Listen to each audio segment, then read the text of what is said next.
Achtung, Achtung! You are listening to We Have Ways of Making You Talk with me, Al Murray, and James Holland, the Second World War podcast for those afflicted with an interest in the greatest conflict of all time. And we are going to try and talk about the end of the greatest conflict of all time. Not that we'll stop talking as a result of the war ending, obviously. No, that'll never happen. That'll never happen. But we're delighted today to be joined by the Curatus Professor of Military History at the University of Missouri, John McManus. Welcome, John. Thanks for joining us. Thanks for having me. In Missouri, it's incredible transatlantic link up via the astonishing technology. It's incredible. Technology's great when it actually works, right? Yeah, absolutely. Now it's actually working. And this couldn't be more propitious timing because you are in the middle of a book about Okinawa right now, aren't you? So you are writing. It's actually a broader scope than that. I'm doing a 2-volume history of the U.S. Army in the Pacific Asia theater, which I think tends to get overlooked.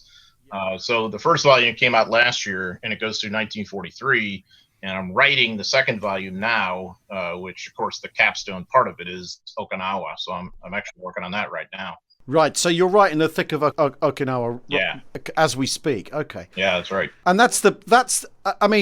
because we've talked on the podcast, we've talked before about the end of the war, and particularly from the perspective of the European theatre, where they're all looking over their shoulder at what's coming next. And you see that we've been doing a thing lately where we've been watching Band of Brothers with our regular listeners and talking about it. And of course, at the end of Band of Brothers, some of them get their ticket to go home, and some of them are going to be going east.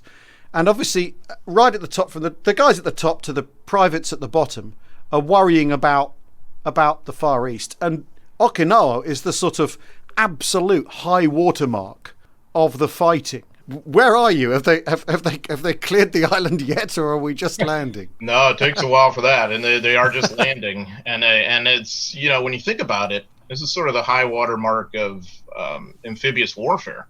Yeah. I mean, it's the last great invasion that's happened in human history. Now, you're going to have Incheon, 5 years later in Korea, but that pales in comparison with what Okinawa was. And of course, the other thing too, Okinawa is not just an American operation. The fleet includes a British fleet as well, that had several more aircraft carriers and battleships. And of course, this is when the Japanese, not the first time they used the kamikazes, but I think you could say this is the most dangerous time. And so Okinawa ends up, from a U.S. Navy perspective, as the deadliest battle in the history of the service.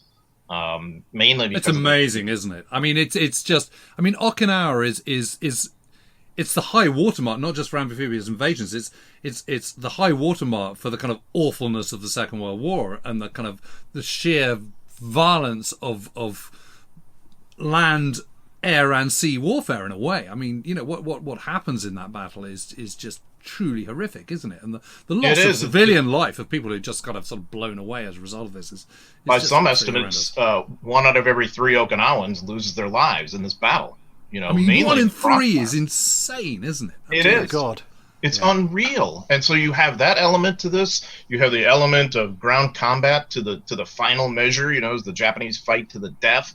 And so Okinawa ends up as this kind of cautionary tale of what we can expect when and if we invade Japan, which would have been the monster invasion of all time that would have kind of not dwarfed Normandy, but certainly eclipsed it to a great extent. So there's nobody on the American side who's particularly enthusiastic about that idea of setting foot in Japan. And you're right. I was talking about how there's a lot of guys in Europe who have seen the end of that war and are now really kind of worried about redeploying to the Pacific. And a substantial part of the U.S. Army was going to be doing that, particularly Hodge's First Army. So all the plans are gearing toward that. And, and I always think if that had actually happened, if these divisions had redeployed, most of them to Japan, and been involved in that invasion, which probably, conservatively speaking, would have gone on for about a year and a half or so, the European theater would have been just like a little warm-up to them in how they viewed it later. The few who survived, Fortunately, that didn't happen. But that is overshadowing absolutely everything at this stage, isn't it? When does it? Okinawa starts on April Fool's Day, doesn't it? 1945. It does. So technically it's a little earlier than that, but because the 77th Division invaded smaller islands near Okinawa as like anchorages and artillery platforms, but the Sure. actual invasion itself of the island happens on April 1st. So you're a matter of kind of 6 weeks away from the end of the European theatre, and you can really understand with just how bloody it's all got. And there's other sort of warning signs, aren't there? Kind of the scale of it, the kind of the awful fighting on Peleliu, on Iwo and so on. These are all kind of sort of gearing up. Suddenly we're on the kind of Japanese home islands of Okinawa. Everyone's pretty sure that's going to be a pretty tough fight, so it proves. You can see why back in Europe everyone's getting really twitchy about all this, and you can see why that is informing decisions of kind of, let's hurry up with the Manhattan Project, the atomic bomb and all the rest of it. You just see how it all plays out, can't you? You can see why that decision is made when it is eventually made at the end of July 1945. Right, and even before that, the decision for fire bombings, that happens earlier in 1945, which are actually deadlier than the atomic bombings in their larger scale. So you've had that. You've got this sort of inter-service competition between the Army Air Forces, which of course desperately want their independence, and they think one way to do that is to take the lead role in bringing Japan to its knees through strategic bombing. The Navy wants to blockade and cordon off Japan, and has already sort of done that with its subs, but now the air types want to get in there and bombard Japan that way. And no one wants to admit it's the Army and the Marine Corps. They're really going to have to play the true bloody role if we ever do invade. So it is Okinawa is this sort of capstone cautionary tale of what this is going to mean if you really do invade. And there's obviously serious plans in the works for this to happen. So what's the scale of the Okinawa invasion then? Because I mean, I know our listeners. I know they're less familiar with the Pacific. I know they are, and I know that because I am as well. So, how many divisions are we looking at? What's the because if you compare it to Overlord, which is this enormous 70-mile front and all this sort of thing, what's the scale? Because after all, a home island, the South Island, is going to have to be upscaled considerably, isn't it? Because after all, the U.S. Marine Corps have been fighting a more contained. Because these islands are only so big and the numbers are only so large, it's a more contained thing. It's not on the scale of the European war, at least not yet. So what is the scale at Okinawa? Not for the Marine Corps, but for the Army. The Marine Corps mobilizes a full, at most 6 divisions during the war. The Army has 21 plus all sorts of attachments that probably bring 4 or 5 more division equivalents into the party throughout the Pacific Asia theater. And the Philippines is really where you're starting to see amphibious invasions begin to be on par with Normandy. Now, Okinawa, it's about 1,300 ships. It's 4 divisions that invade on the day of the invasion, April 1st. So it's 2 Marine divisions and 2 Army divisions side by side. But you have 3 other divisions in floating reserve. 2nd Marine Division, the Army's 77th Infantry Division, the Army's 27th. Plus, you have another one that's at New Caledonia, just sort of cooling its heels, waiting in case it's needed. Fortunately, it never was, even as bad as things got. So it's a pretty major invasion. That's a massive scale, isn't it? Really, it really is. Yeah, God. Yeah, and in terms of naval hardware, it's really capital ship hardware. I think in some ways it exceeds Normandy, especially when you throw the carriers into the mix. You've got 40 aircraft carriers that are involved in this amazing battle.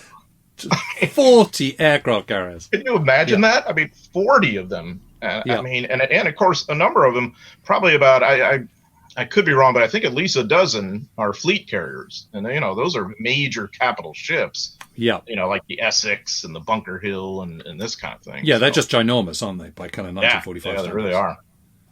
But John, just to rewind a little bit, I mean, one of the things I think is really interesting is that there is this sort of this feeling that kind of boots on the ground kind of equates to strategic importance, and it's something that I just do not buy at all under any circumstances.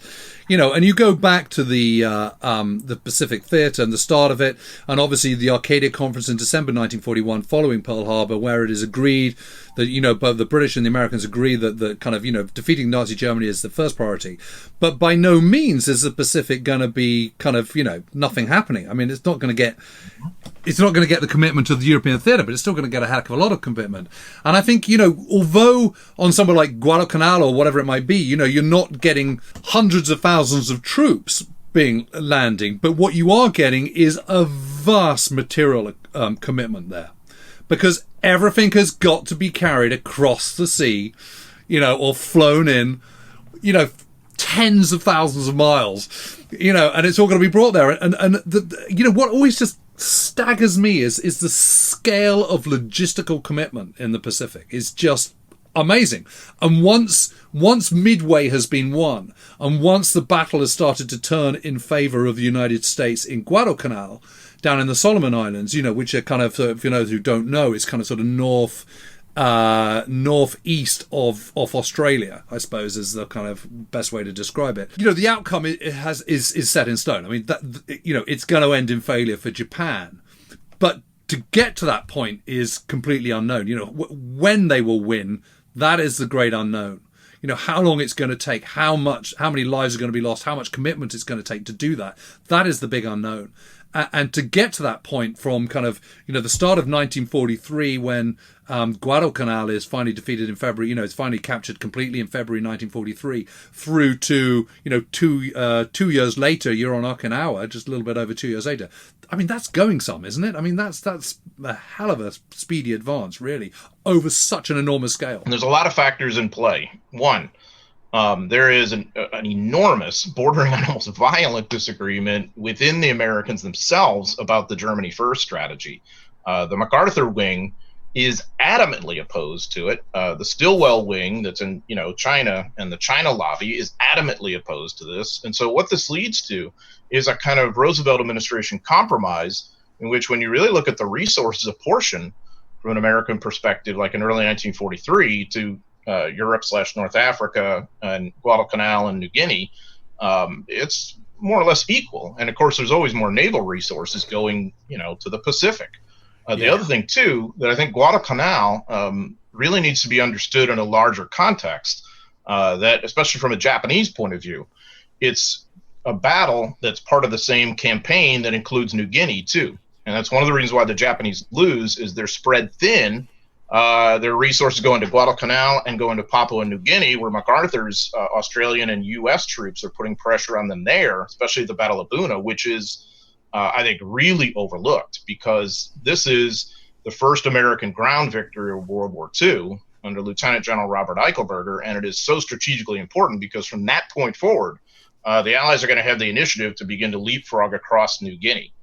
Okay, so once we've done that, now it really becomes, like all wars, a question of will, because the Japanese are going to fight like hell. So do we have the will now to fight our way all the way across the Pacific and island hopping, and across New Guinea to go back to the Philippines, which of course is MacArthur's passion. So the war is growing in scale, even as our commitment to Europe is growing too. So you always have this tension there of resources going one way or the other, and MacArthur is just fighting like a wildcat. I mean, I'm not exaggerating. I mean, constantly within the you look at his cables back and forth with Marshall and all this, and he's just constantly like, I'm not getting resources, and I ought to be getting this, and I ought to be getting that, and it's so wrong-headed, this European thing, and he's, what he's really angry about, and this is interesting in light of the later Cold War, he's really angry that resources are going to Soviet Russia rather than his guys initially in the Philippines, and of course later in Australia and New Guinea. And that, that to me opens your eyes a little bit, and you understand why they're doing it at the time, but it's also something that partisan critics can seize upon later. Yeah. So, I mean, after all, the naval effort is of a different. The British naval effort, for instance, after all, the UK has the biggest fleet in the world at the start of the war. It has imperial bases all over the war. The Singapore base. It's geared for a different kind of, and the Mediterranean, of course, is its sphere of influence. It's geared for a different type of naval war. The US Navy in the Pacific is having to do everything at vast range from first principles, isn't it? So, because one of the things that's interesting is when the British Navy do come to the Pacific in 1945, one of the criticisms is that their ships don't have the range that American ships have, do they? That they're just not cut out for the sort of the great lengths that are to keep up with American fleets. In fact, they just can't do it. They haven't got that mindset. And so I think that's really interesting. That there's a different way of war going on. And one of the things, of course, that does happen is that in the planning for the invasion of Japan, the Americans are not keen on the British being involved at all, are they? In fact, they're not involved. And there's Canadian soldiers being trained and equipped as on the American style rather than the British style. And so what's going on there? Why who's that? Is that MacArthur again? Who's saying, no, we just elbow the Brits out of this, we're not interested? There's a lot of answers to that question. And the first part, the naval operations in the vast Pacific, the U.S. Navy had become really good at logistics. It was a logistic revolution. And really, from my point of view as more of an Army historian, the Army had become incredibly good at this too, with land, island, and some now level of littoral operations, if we're looking at Burma and China and all that. But the Navy had become very good at sea refueling and at sea replenishment of everything you needed, to the point where Spruance's Fifth Fleet, which confusingly is also the same fleet as Halsey's Third Fleet, they just would hand off who was in charge and they'd rename the fleet as to who was in charge. But they're at sea just constantly almost in 1944 and 45 because we can do this now. Now, when we're talking about the invasion of Japan, what had been finally sort of, bickered over and finally agreed upon by, June 1945 or so, is that MacArthur would command all Army forces, all ground operations. And so then MacArthur was saying, I don't want the British involved. Simple as that. MacArthur was very, I think, I won't say cold-hearted, but, when you really look at the earlier part of the war, the Australians do a lot of the heavy lifting in 1942 and 43 in terms of a lot of things, but ground operations being one of them. And once they were not as useful to him and the Americans could move on to the Philippines, he was like, okay, go babysit the Bougainville jungle and the New Guinea jungle and babysit the Japanese there, and we're moving on. And so he doesn't really want a multiple alliance force that's going to actually invade Japan. He wants that to be a U.S. Army force. It's hard enough for him to incorporate the Marines, to be honest with you. But why is that? Is that just just pure Anglophobia, or is that just nationalistic pride, or is it just he knows what he knows because he knows how these guys he knows his American troops backwards, but you've got all this kind of hassle of kind of slightly different ways of doing things. I mean, is it are the practical reasons, or is it more kind of emotional? I think in MacArthur's case, it's a little bit more emotional. Of course, he had served in World War I. He had not formed a particularly high opinion of the British officers with whom he had worked. MacArthur was the kind of guy who would form a quick and negative opinion, until he was dissuaded from it. And the example I would give you, in the early part of the war, he thought the U.S. Navy was useless because he thought they had betrayed him in the Philippines. Now, once he consummates a very good partnership with Halsey, his attitude completely changes. Same thing with the Army Air Forces and all that. So I won't say that MacArthur was like nationalistic and jingoistic and Anglophobic, but he also had a kind of a negative opinion of British officers and their knowledge of island warfare and all that. He just thought it's going to be more trouble than it's worth. I think if he actually, say, worked with somebody like Slim or somebody like that, then that would have completely changed his attitude, because you do see, to his credit, he's willing to revise his opinion. And, he's had tension with the Marine Corps, and is eventually they're going to get to the point of saying, we'll just put the Marine units under Nimitz, and, we won't have them under MacArthur. And MacArthur's fine with that. He criticizes Buckner, the 10th Army commander who commands all ground forces at Okinawa, who's an Army general commanding both Marines and soldiers. He criticizes him for kind of selling out to the Navy and Marine Corps, but really all Buckner's doing is putting together productive relationships and inter-service harmony, which is so important. We're going to take a break right now. We're talking to John McManus. We'll see you in a tick.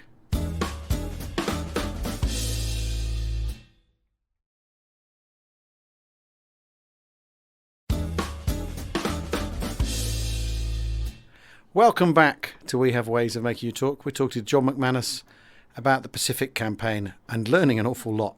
Listen, John, I've got something for you.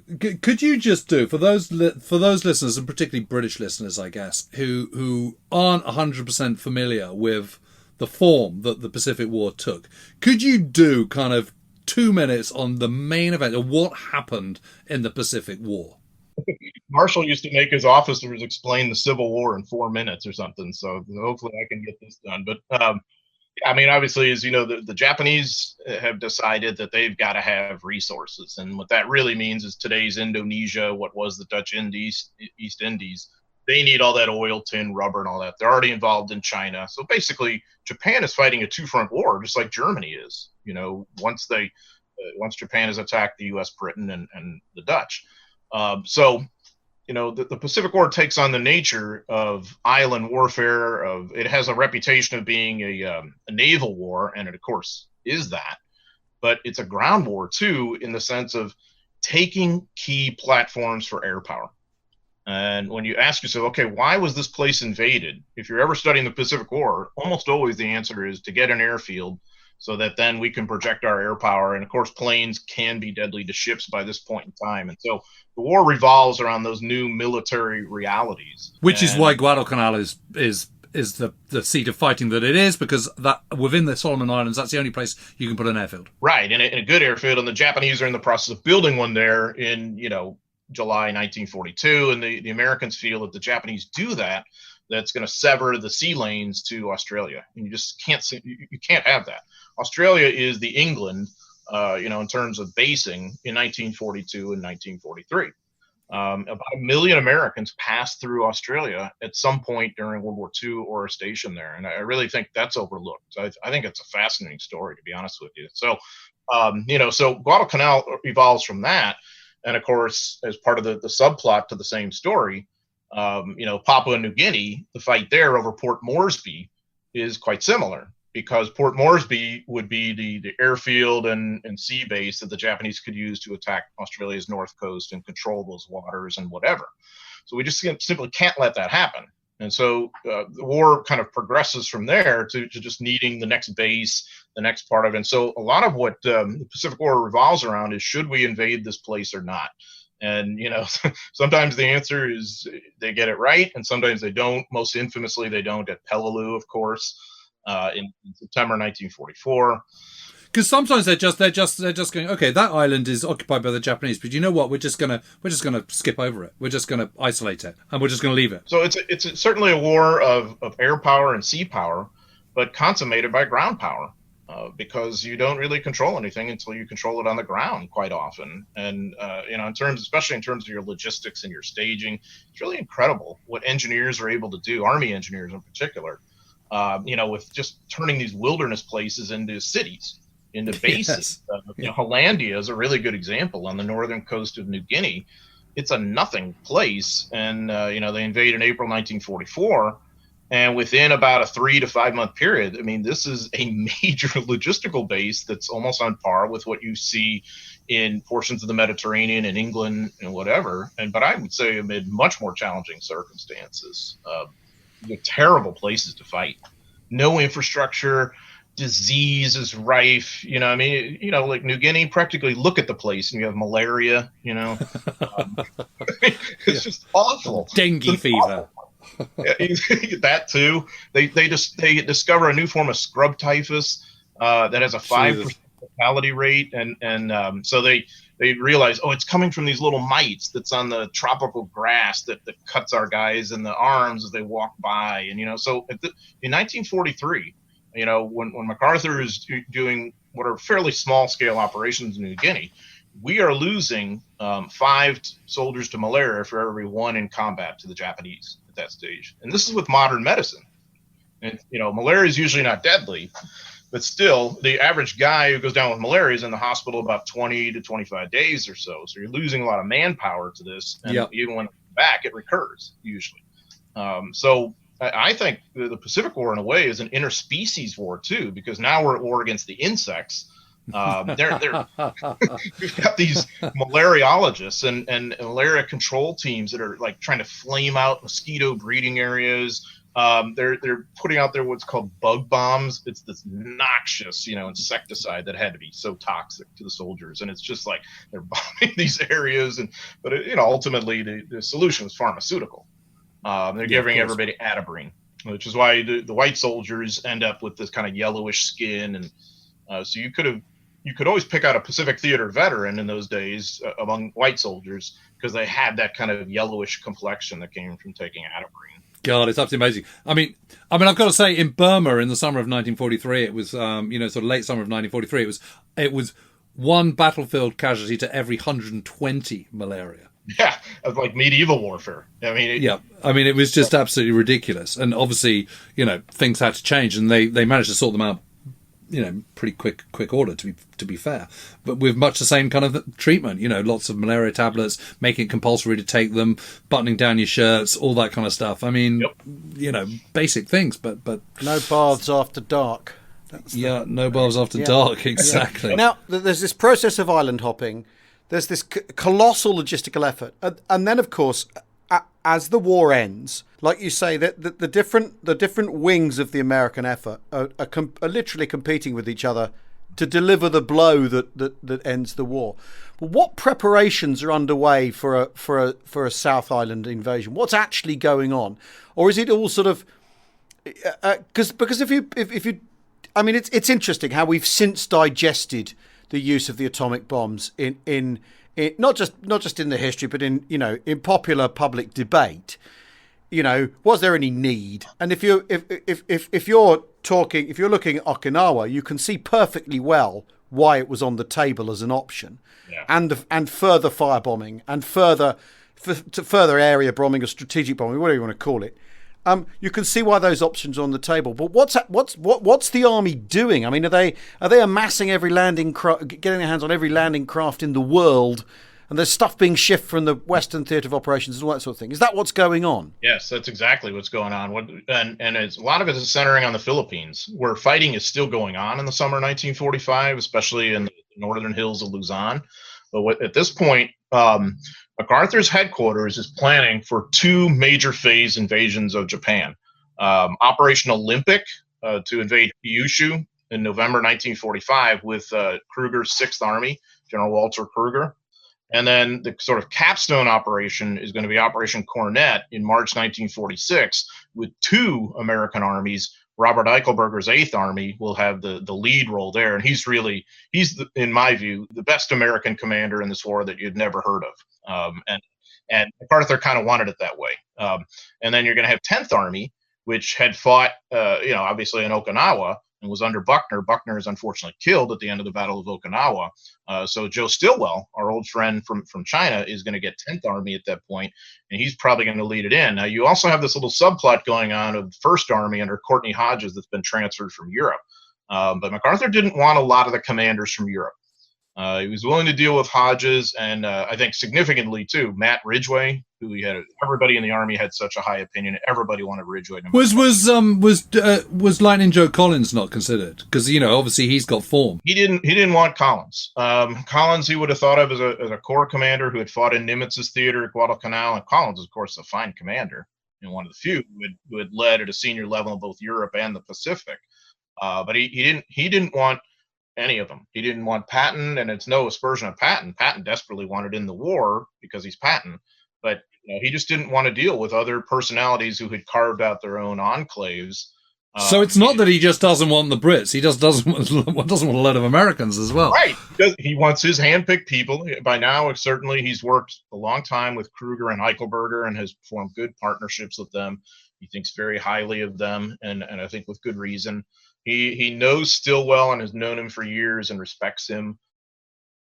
So he can live with Stilwell. He didn't want Buckner because he didn't have a very high opinion of Buckner, partially, I think, unfairly, because he thought, well, Buckner sold out to the Navy. And, so MacArthur's constantly butting heads with Nimitz. And, of course, that's, the Army and the Navy make this kind of compromise, part of the theater under Nimitz, part under MacArthur. And I've always really admired Nimitz for his forbearance and his indulgence of MacArthur, who acts sometimes like an adolescent toward him, in my view. And so what you've not got in this theatre is a sort of Ike figure who's sat atop it, who's managing these people, which is the thing they, because I mean, you're almost describing like the Navy and the Army. It almost feels like the British and the Americans, and what you need is someone sat above to be the political, manager of this situation, and that's how you keep these two things on track. It almost sounds like that, because we've talked a lot about Montgomery, who and how in the end I don't care if he's an annoying prig. I think he does a good job.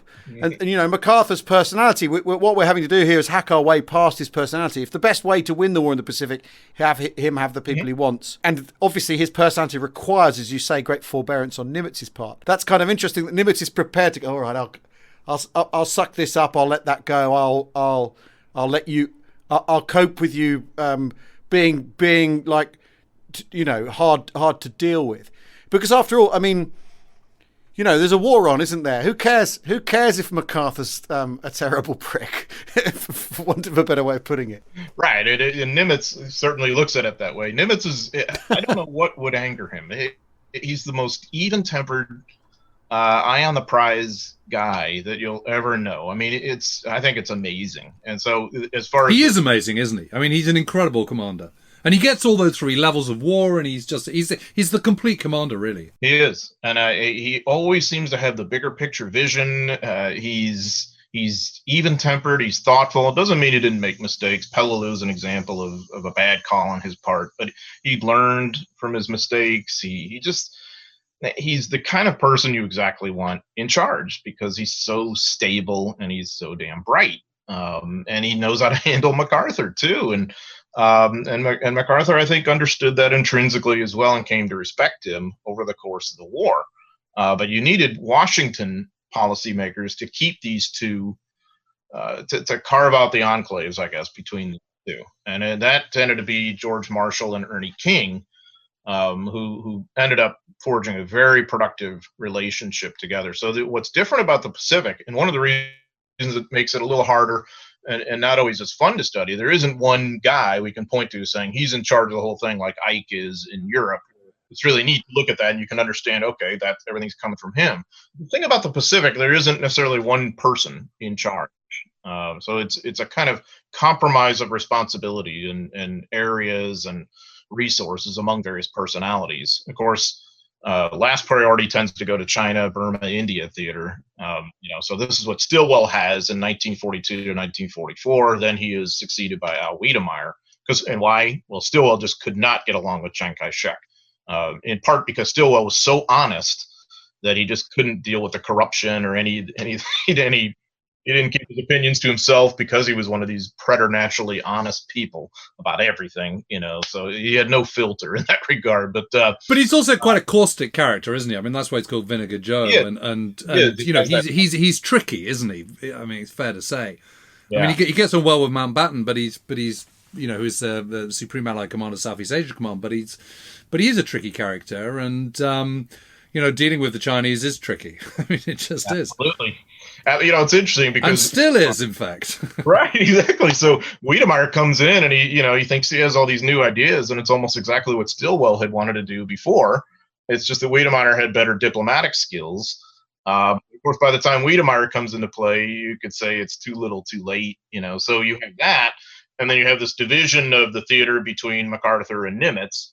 Nimitz has a lot of the ocean, and the islands of the Central Pacific and North and all that.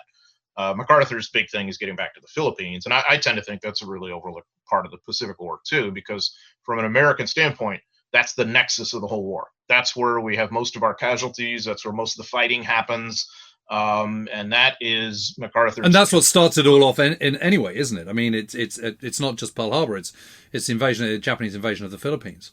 Which is this great humiliation for MacArthur, and that is the big U.S. base in that theater, and an enormous battle campaign, 2 campaigns, 41 and 42, and 44 and 45, and the latter. By the time, this is one of the things that I make that I talk about in this second book. And I find it so amusing because MacArthur spent so much of the war caterwauling and complaining about how he wasn't getting resources and things are going to Europe and other people, and there were people in Washington sabotaging him and all this. And yet, by the time he invades the Philippines in the fall of 44, and then later on Luzon in 1945, he has the second largest American ground army on the planet, behind only Eisenhower.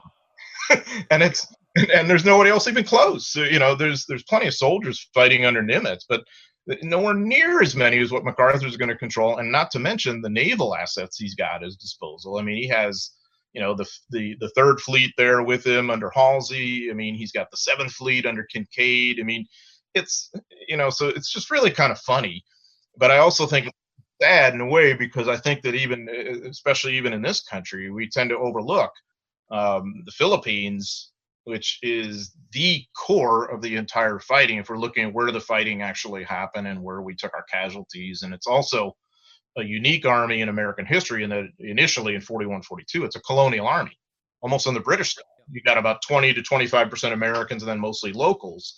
And the other thing too is that a lot of times you'll hear this term, the fall of the Philippines, and I would argue the Japanese never really controlled the Philippines. They had some bases, they had certainly to control the sea lanes and all that, but they did not control the population in any way, shape, or form. They were plagued by guerrilla war, and the guerrillas were a big part of why the Philippines are eventually liberated, and that has implications for the post-war world of what the Philippines are to be and what the American. Because they're not an American colony because America doesn't do colonies. What are they called at the time? They're because you're not an imperial power at all, America. But, what's the status of the Philippines at the time? I can't remember. It's got a sort of technical name that means not a colony. Honestly, they were a commonwealth, but they were about to get their independence because the Senate had passed what was called the Tidings-McDuffie Act in 1934. Saying, Philippines, you're getting independence in 1946. So, we had decided at that point, we don't want the colony anymore, but we'll still have bases there, that kind of thing. Yeah. So, in the meantime, obviously, the war happens and the Japanese invade. By the way, the Philippines, its president, Manuel Quezon, had initially hoped that the war wouldn't come to the Philippines, and if he just got independence early and declared neutrality, the Japanese wouldn't want to mess with him. And in that, he was extraordinarily naive. Gosh, no, that's quite wrong. But John, just go back to the guerrillas. I mean, the guerrilla campaign in the Philippines has got to be the least known guerrilla campaign in the whole of the Second World War. I mean, no one knows about that, do they?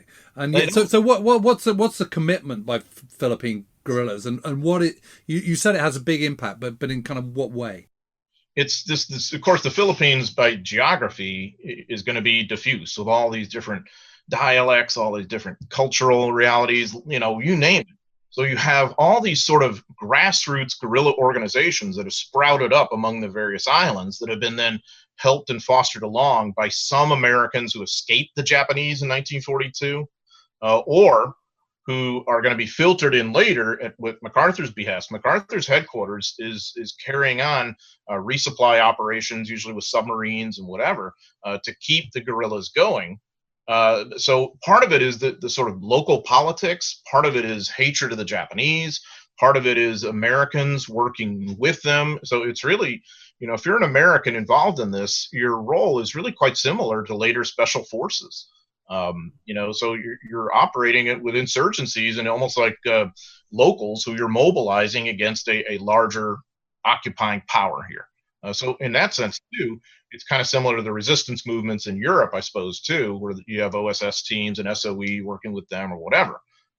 So you've got this by 1944. These guerrilla formations have been divided by MacArthur's headquarters into bona fide divisions and corps. And they have military districts, and so the Japanese are just plagued with this. And presumably, John, one of the reasons why the Filipinos are so against the Japanese is because of Japanese brutality and the way they've been treated. I was just going to say they're surely not doing themselves any favours with the locals, are they? Which is again the signature of German occupations in especially in Eastern Europe, where, especially in Eastern Europe, where there's an opportunity to liberate people from the Soviet Union, and the Germans don't take that opportunity. Sure.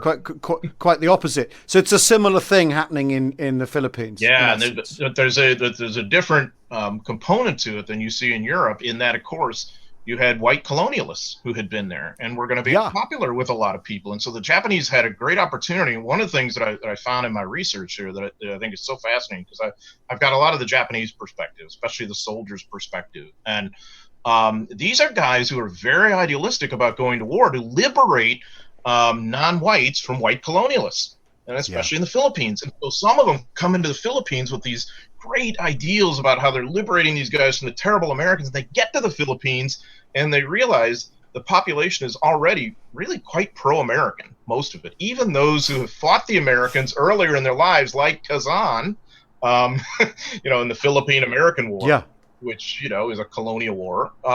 Even they are pretty pro-American. And then the guerrillas brought up. And so the Japanese get to the point where they're like, you know what? Screw these people. Let's just kill them all. I mean, I'm serious. You read this in diaries, and it's horrifying, because they're like, we have come to liberate these people, and they don't understand it. And of course, the Japanese have really come as new colonizers, but they don't quite get that. And so they're really angry about this. By the time MacArthur's armies come back in 44 and 45, the Japanese are just to the point of like, we're fighting against everybody, and this sort of suicidal mentality of let's take as many Filipinos as we can with us. The Bataan Death March, infamous.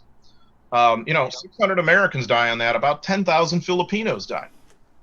Whatever the Americans are getting, the Filipinos are getting it worse. Later on, of course, the Battle of Manila, which is one of the great tragedies, February, March 1945, some 100,000 residents of Manila are killed, not entirely by the Japanese. There's American firepower involved too, but the majority done by Japanese atrocities that are planned, that they're just going to kill them, and this garrison is just fighting to death, and they're going to kill people before they die. It's horrible. So when we're commemorating the 75th anniversary of the end of the war, really, we should be also remembering all those other little sort of places that haven't been at the forefront of the narrative, and commemorating all the Filipinos and all the other indigenous people all around there who all kind of, were sacrificed in their tens of thousands, if not hundreds of thousands. I mean, it's often forgotten that kind of 252,000 Burmese were killed in the Second World War. And then this all feeds into post-war, post-colonial fallout as well, doesn't it? So a great part of the picture of, again, often the focus is on the Cold War in the West, and how how Europe is sort of divvied up, but actually the post-war effects in the Southeast Asia and then in the Pacific, they're enormous, aren't they? And it's the end. You've got the end of all the empires are over. It's the end of empire, full stop, and then new communist ones resurgent. So as ever, the thing is that you have these days called Victory in Europe Day and Victory in Japan Day, but they're if anything, they're the start of. They're not the end of anything at all. They're the start of a whole load of new things. Precisely. It's the start of new conflicts. And the Philippines are a good example. Us, the World War II historians, we tend to overlook what's sometimes happening after is even more significant. So in the Philippines, there's a communist insurgency called the Hooks, primarily in Luzon, who were very close to taking over the archipelago in the mid-1950s. So can you imagine that? After all the sacrifices that we as Americans would have made in order to get that it would have fallen to communism in the heart of the Cold War. And Ramon Magsaysay, who, by the way, is a former guerrilla leader during the war, is really the key figure alongside Edward Lansdale and other Americans who are now helping to run this counterinsurgency there. So right there, I think that's an example. And in the Philippines, too, in the long term, you've all heard of Ferdinand Marcos. Of course, he's a guerrilla leader, too. And so it's very good politics for many Filipinos after the war to show how they resisted the Japanese and all this. And this, of course, is notably like France or Italy. It's very similar to Europe in that respect of the political repercussions later on. So all of that, it's almost like biting off more than you can chew in terms of covering a World War II. It's really a much longer kind of epical story of a lot of these places, not to mention, of course, Vietnam and Korea and what happens in those countries too. And there we go back to China as the whole origins of this. If Chiang Kai-shek does not lose the Chinese Civil War, you're not going to have wars in Korea and Vietnam. And so I would argue, and I do argue in these books, that really the Pacific Asia War is much more indicative of what's to come than is the European War, at least from an American perspective. That with the exception of Somalia, Grenada, all of our wars ever since then have been fought somewhere on the Asian continent. And that is not an accident. Yeah, isn't that interesting? Isn't that interesting? Fascinating. Wow. Well, thank you so much, John. I mean, as ever, we always say this, but you know, we could talk for hours. We've opened the can of worms, but only 2 or 3 worms have got out. Well, it's just so many different. But what I love about the getting people like yourself on, John, on this podcast is suddenly you get these totally different perspectives, these fresh insights and perspectives on something, and it's great to chat. So thank you so much for coming on. Thanks for having me. Thank you so much, John. Magnificent stuff. Thank you. Yeah, thanks, guys. I appreciate it.